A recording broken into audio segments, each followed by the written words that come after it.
Morning, boys. Yeah, we know it's morning. My wife was looking out our living room window just now. Oh, and what did she see out your living room window? She noticed that Dixie Mammy wasn't out there ringing the bells for breakfast this morning. She says to me, Claude, do you suppose Dixie Mammy's a victim of their new penny pension program? I know all about that. And I got my information from Dixie Mammy herself. You know, I always slip her a nickel or a dime when we come out after supper because she's a good old-fashioned blue gum darky from Georgia. Well, last night she said to me, after I slipped her a dime, Mr. Sykes, I won't be out early in the morning before the bell rings for breakfast. I said, why not, Mammy? And she said, there are a bunch of cranky old shut-ins here at the Ponce de Leon who complained about her ringing that breakfast bell half an hour before the doors open. She said they complained that the breakfast bell woke them up early. Oh, so that's why she's making a late appearance this morning. That's the explanation I got, straight from the horse's mouth last night. Those old bedridden complainers ought to be thankful for anything that wakes them up in the morning, early or late. They ought to feel damn lucky it ain't Gabriel's trumpet. Oh, come on now. Let's be fair. Some of those old shut-ins don't get a sound night's sleep until the night's gone nearly. I know. I appreciate that.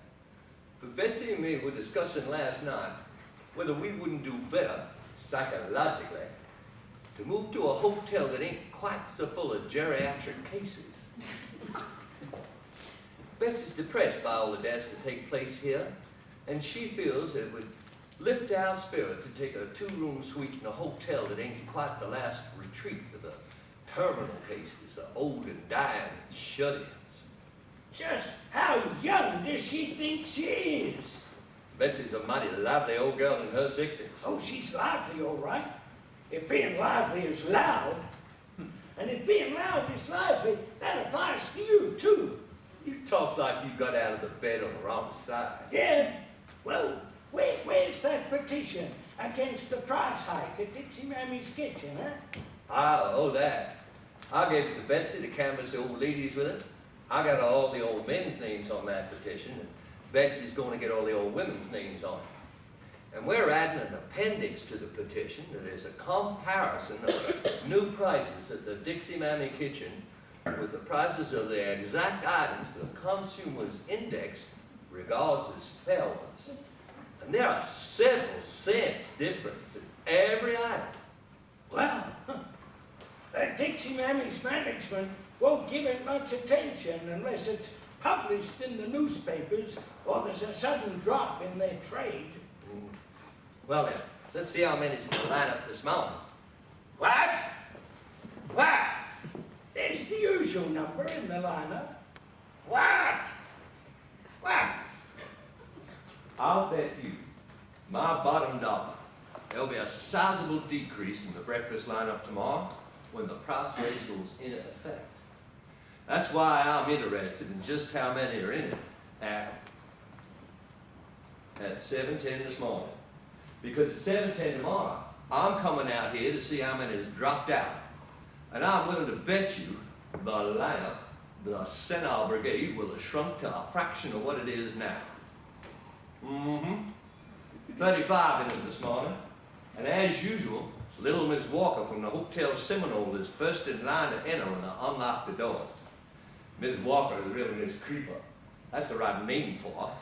But she creeps just about fast enough to always be the first one on the lineup for that great 7-cent cup of coffee. However, tomorrow when it turns out to a 9-cent cup of coffee and an extra nickel for the second cup of it, which used to be free, complimentary. I doubt little Miss Walker, Miss Creeper, will be in such haste to get there. In fact, I'll bet you she'll go on instant coffee in a hotel bedroom tomorrow. Oh, no, she won't. The price of instant coffee's gone up too. And old Miss Walker don't have a kitchenette at the seminar. She got hot water in the bathroom, ain't she? Miss Walker don't have a private bathroom. Well, I reckon she'll just have to live with the price hike at Dixie Mammy's. How much are they going up on French toast tomorrow? Well, that I don't know. But I do know that a bowl of cream of wheat cereal with milk is going to cost you 11 cents tomorrow. And 13 cents if you take it with half and half cream. And even the cinnamon bun that I take with my coffee and cereal is going up to be a couple of pennies. Oh, look, I'm through with Dixie Mammy's. You won't catch me again in there if I live to be 100. You mean if next year you're still in the land of the living? I'll be living next year, and I'll still be short of 100 by a long shot, mister. Don't get mad, I was kidding you, boy. Well, kid yourself, not me. You're not much younger, kiddo. Boy, don't take this personal, but the first sign of senility in a man is losing his sense of humor. And senility don't have as close a connection with actual age as people imagine. It has more to do with the arteries of the brain, the amount of arteriosclerosis that is set in, and how far advanced it is. You, what's your own goddamn arteries? In some folks less than 60, senility is already set in because the cerebral bloodstream is clogged and the brain cells are undernourished. That's when they turn to crusty old eccentrics. Not at a certain age, but a certain level of calcification or fatty deposits in the cerebral arteries, boy. Senility starts with bullshit, if you ask me. And I wish to hell you'd quit reading every goddamn morbid article on disease that you can find in Time magazine and Reader's Digest. Oh, now, boy. I mean it. Every morning when I come out here, I say to myself, now what will that old windbag spoil my breakfast appetite with this morning? A discussion of prostate problems? A lecture on cancer? Or some crazy misinterpretation of something he read in some medical journal in the waiting room of the quack doctor he goes to? I subscribe to the Journal of Geriatrics. I don't care what you subscribe to. Just remember, my first wife, God rest her soul, taught physical hygiene at the best high school in Atlanta.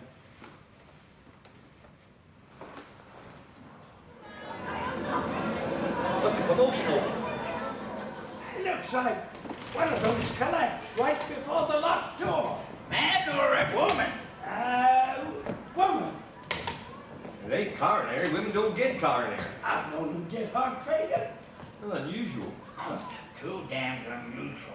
Will somebody call an ambulance for this unconscious woman? Who can you see who it is that collapsed? Is it somebody we know? Yup, it's little old Miss Walker. I thought it was. But I wanted to be sure before I said so, because in this company, it's absolutely imperative to be absolutely certain before you commit yourself to an opinion or something. So, little Miss first one in is now Miss first one out before she even got in. You over there. Well, why don't you run to the taxi stand on Frederick? Call a taxi for this unconscious woman. Run, he said. He must be practically blind. At our age bracket, you're living in a glass coffin, a frosted coffin. You can just barely see light through it. Yep, that's about it. Who? Light through it. What? Who? In some cases, the conversation consists of almost nothing but one-syllable questions like who, why, where. The silent question is when. The silent meaning of it is, when do I go? There's nobody to answer that question if it was asked out loud, and mighty damn few would have the guts to ask it if there was. Now take what happened last night to Mr. and Mrs. KELSEY. Who? What? See what I mean about living in a frosted glass coffin unburied? He don't even know what happened last night to the Kelseys. What about the Kelseys? Frosted glass coffin unburied. You mean to sit there and tell me you're the only resident in this 12-story hotel? Don't yet know what happened to the Kelseys last night at Mercy? Not a word of it. What happened? At 9 p.m. last night, little Mrs. Kelsey was struck by what they thought was a little gallbladder trouble. She had put old Kelsey to bed. You know he has to be cared for like an infant. And she gets this sharp pain in her abdomen and the gallbladder region. So she gets dressed and comes down to the lobby so she won't disturb old Kelsey. I was down there jawing with the night manager. She don't come up to the desk, she sits down on the sofa. After a while, I noticed that she was clutching the right side of her abdomen. She had a sweat on her forehead, which she kept patting off with those sheets of toilet tissue she carries instead of Kleenex. I whispers to the night manager, saying, "Will you look at Mrs. Kelsey? That woman's in pain. And she's down here this time of night, so old Kelsey won't know about it." Well, he looked over at her and he said, "God damn it, you're right.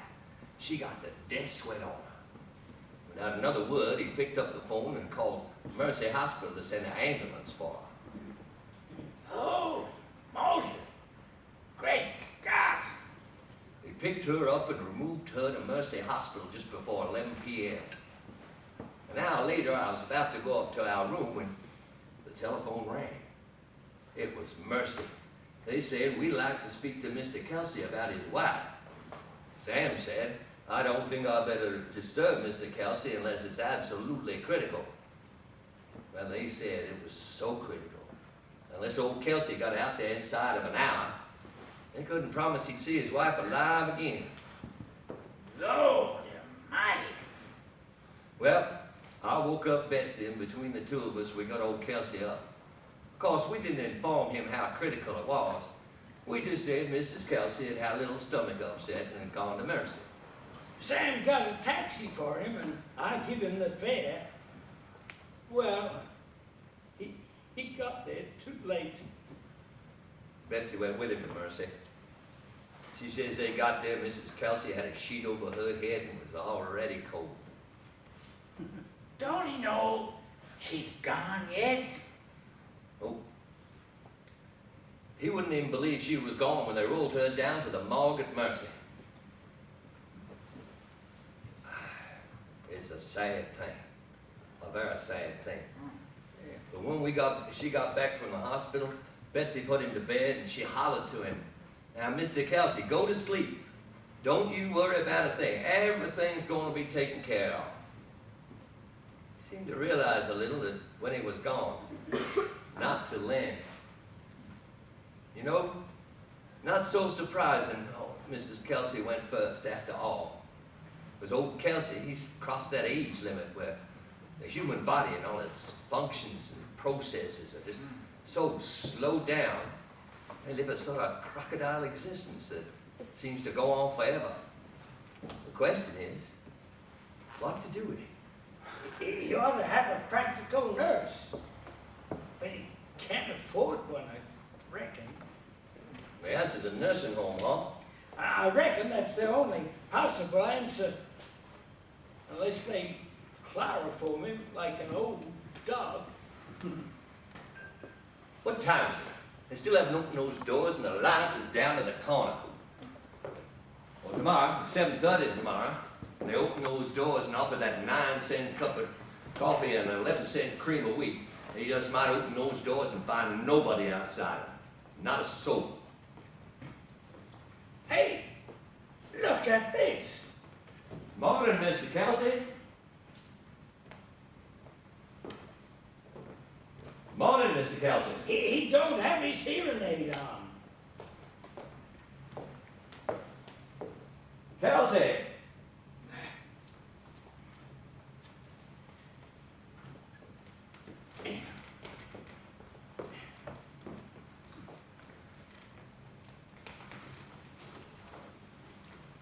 "52 old folks in the lineup now." Oh, little Miss Walker's come back strong. She started knocking on the locked door with her umbrella handle. Time for the doors to be open. You think those doors were the pearly gates to heaven, the way they line up at 'em? It ain't so bad at breakfast in the spring, but at noon in summer, it's a terrible thing. You think the management would put an awning up for her? Do they? Nope, they don't. Too cheap to protect their customers from sunstroke in summer. The hotel stationery has a line at the bottom of the page that gives out the information. Totally false. That heat prostration is unknown in Miami. Despite the fact that directly across the street from them every noon they can observe that lineup, the senile brigade of 200 or 300 geriatric cases exposed to heat prostration and sunstroke. I seen them drop in the summer. I seen them drop to the pavement like a sonic revolver had shot them through their hearts. I hope I'd die before I get so far in years that I'd shuffle across this street, stand in that lineup for their 9-cent cup of coffee and an extra nickel for the lukewarm second cup. Cheapness, worse than crime. There are few crimes more disgusting to me than cheapness. I rank it with murder. Now, what's holding up Madam Betsy?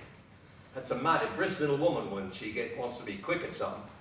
When I'm waiting for her, she revels in taking her time. Women can take more time because they have more of it to take. Like I told you, vital statistics do not lie. And they have established that the average woman outlives the average man by a good 10 years, at least. Explains their total disregard for time coming and going when a man's waiting on them. They secretly in their subconscious enjoy, revel in their extra 10 years on earth, and secretly enjoy and revel in a man's rapid decline. Just observe their attitude when they go along with their husband to his doctors.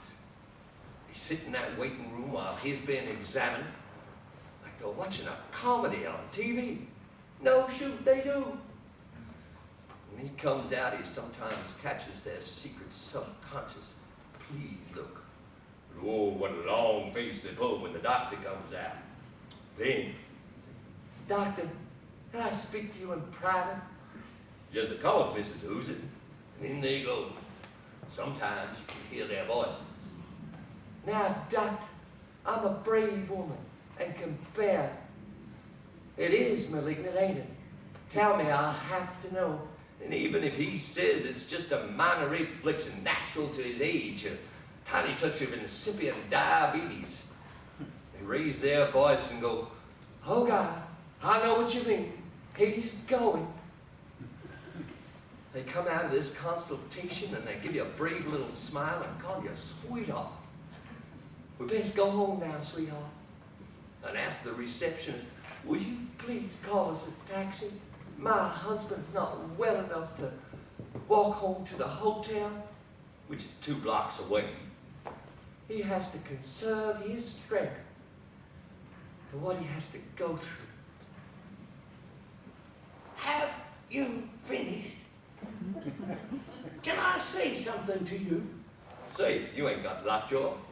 Unless you're the nambiest, pambiest man on earth, there's no possible reason why you stay with this Betsy.